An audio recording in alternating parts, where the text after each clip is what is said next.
Hello everyone, this is grade 3, module 5, lesson 20 homework. The directions for one say, label the shaded fraction.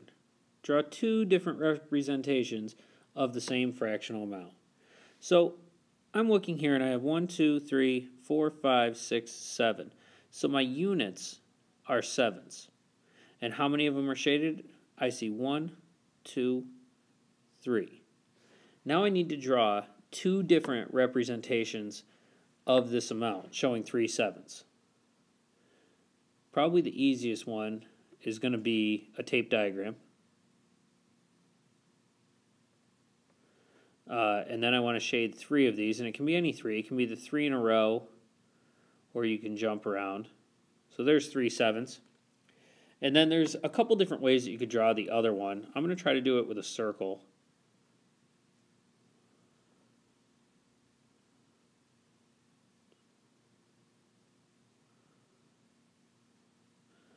I have 1, 2, 3, 4, 5, 6, 7, and then I'm going to shade 3 of these to show 3 sevens. For 2, it says these two shapes both show 4/5, and I can see that I have 1, 2, 3, 4, 1, 2, 3, 4. So 4/5. Are these shapes equivalent? Why or why not? So the first thing I want to look at is the whole amount.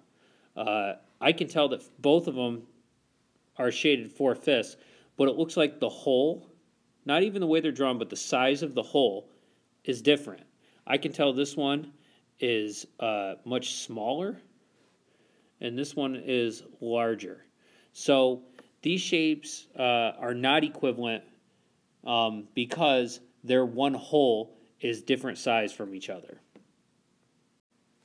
And there's my description of what I just said right there. That because the holes are different from each other.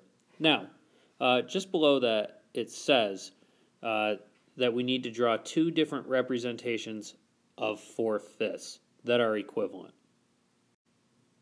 So now we'll draw those two. They're going to be different representations, but they're still going to be equivalent to each other. So the big thing I have to keep in mind is, when I draw this, and I'm going to draw them at the same time, is that my whole amount that I just drew is the exact same. So I can draw these and then shade in. There's 1, 2, 3, 4 of the fixed are shaded in. And then I can go this direction. And I can shade in 4 of these. And 4/5 is still shaded. They're different representations because in the first one I have vertical partitions. In the second one I have horizontal partitions. But the big point is that the whole that I drew, the initial square or rectangle I drew, is the same size in both shapes. So the one whole is the same. Now looking at the very last question, Diana ran a 1/4 mile straight down the street, and we can see the diagram right here. Becky ran a 1/4 mile on a track, and we can see she's running in a circle there. Who ran more? Explain your thinking. Well, we could measure these, but that's not going to give us a very good indicator. The big thing is we have a 1/4 mile.